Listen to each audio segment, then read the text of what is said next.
Good morning. Today I am going to discuss about statement of teaching philosophy.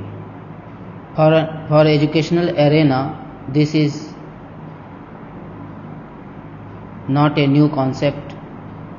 However, Indian teachers may find it something new.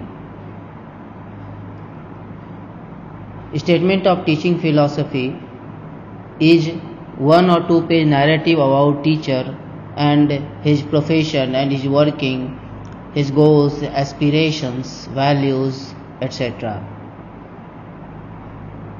मेरा शिक्षण दर्शन या शिक्षण दर्शन का विवरण हर शिक्षक को लिखना चाहिए। यह एक शिक्षक के व्यावसायिक जीवन की झांकी प्रस्तुत करता है। कैसे लिखना है, इस पर जो शिक्षा जगत के एक्सपर्ट्स हैं उनका कहना है कि इसका कोई निश्चित प्रारूप नहीं है। यूँ तो स्टेटमेंट ऑफ टीचिंग फिलॉसफी की कोई निश्चित फॉर्मेट या निश्चित प्रारूप नहीं बताया गया है, फिर भी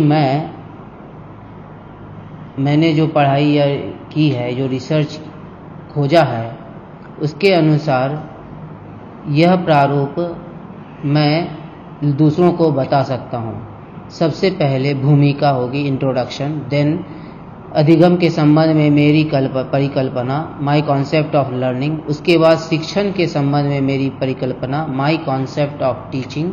विद्यार्थियों के लिए मेरे लक्ष्य, माय गोल्स फॉर स्टूडेंट्स। मेरे शिक्षण के तरीके, माय टीचिंग मेथड्स। विद्यार्थियों के साथ मेरे संबंध, माय इंटरैक्शन विद स्टूडेंट्स। अधिगम का मूल्यांकन, असेसिंग लर्निंग। मेरा व्यावसायिक विकास, माय प्रोफेशनल ग्रोथ। संक्षिप्तीकरण, समराइजेशन, उपसंहार, क्लोजर और evaluation.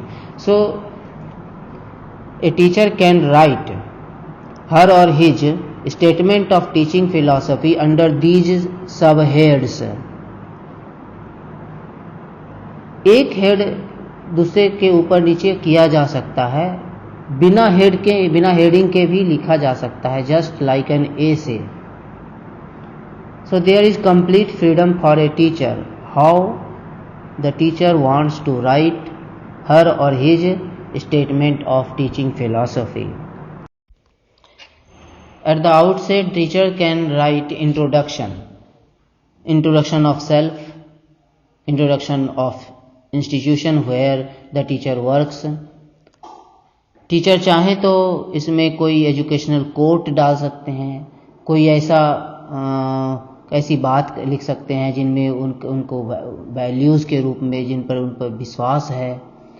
So self introduction, institutional introduction can be included in introduction.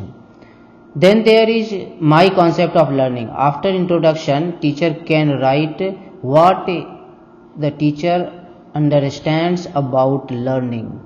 What is her or his concept of learning? Teacher can write how learning takes place. Teacher's idea about learning can be written under this subheading. After my concept of teaching learning, the teacher can write my concept of teaching. शिक्षण के संबंध में मेरी परिकल्पना, मेरे सिद्धांत, इस तरह से शिक्षक लिख सकते हैं। शिक्षक बंधु चाहें जो भी समझते हों अपने शिक्षण के बारे में, अपने शिक्षण के बारे में उनको कैसे शिक्षा देनी चाहिए, वो किस तरह से शिक्षा देते हैं, किसको पढ़ाते हैं, किस लेवल पर पढ़ाते हैं, किस ढंग से पढ़ाते हैं, क्या वैल्यूज सोचते हुए, क्या वैल्यूज को दिमाग में रखते हुए पढ़ाते हैं, वो सब इसमें लिख सकते हैं। After my concept of teaching, the teacher can write about her और his goals for students. Means what goals, what future does she or he see about her or his students। वो अब क्या सोचते हैं, क्या चाहते हैं, वो अपने बच्चों के बारे में क्या चाहते हैं, वो जिन बच्चों को पढ़ा रहे हैं उनके बारे में, उनके भविष्य के क्या सपने हैं। Those dreams can be jotted down under my goals for students.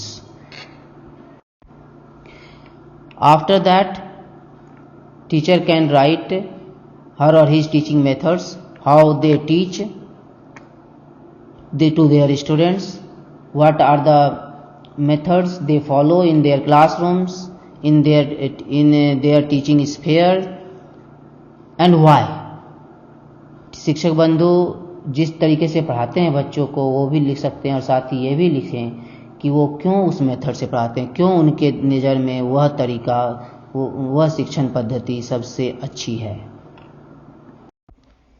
उसके बाद शिक्षक बंधु लिख सकते हैं कि बच्चों के साथ उनका कैसा संबंध है, कैसा वार्तालाप होता है, किस तरह से बच्चों के साथ उनका इंटरेक्शन होता है क्लासरूम में, उनके क्लासरूम का एटमॉस्फेयर कैसा होता है, ऑटोक्रेटिक होता है, डेमोक्रेटिक होता है, या किसी अन्य तरीका का। वो that all those things can be written under my interaction with students, means the learning atmosphere, the learning environment, what type of learning environment the teacher has in her or his classroom, that can be written under my interaction with students. Thereafter, the teachers can write about assessing learning, how they assess the learning, what are the assessment methods, assessment techniques, tools and techniques they use for assessment of their students. अपने बच्चों के अधिगम का जांच करने के लिए कौन सा तरीका अपनाते हैं, उस तरीके के बारे में लिख सकते हैं।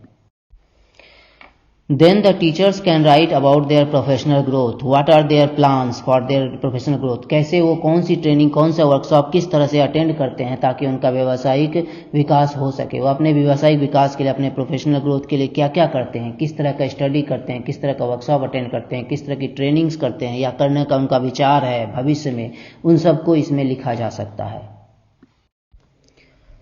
लगभग अंत में अब सभी चीज़ों का संक्षिप्तीकरण करना होता है। जब भी हम कुछ ऐसे लिखते हैं, कुछ अपना क्रिएटिविटी करते हैं, तो सबसे अंत में हमें संक्षेप में सारी बातों को फिर से एक पैराग्राफ में लिख देना चाहिए। एट लास्ट बहुत अच्छे तरीके से उपसंहार करना चाहिए, क्लोजर करना चाहिए, इवैल्यूएट अपने पूरे नैरेटिव को। अब जो वर्णन है मेरे शिक्षण दर्शन का जो वर्णन है, उसको सब एक कोट के द्वारा, एक अच्छी भावना, एक अच्छे विचार के द्वारा अंत में लिखकर उसको समाप्त करना चाहिए। So at last there should be a very good closure of the narrative of statement of teaching philosophy with a quote और with an idea, with a thought, with a value point in which the teacher has the belief. Thank you, धन्यवाद सभी को।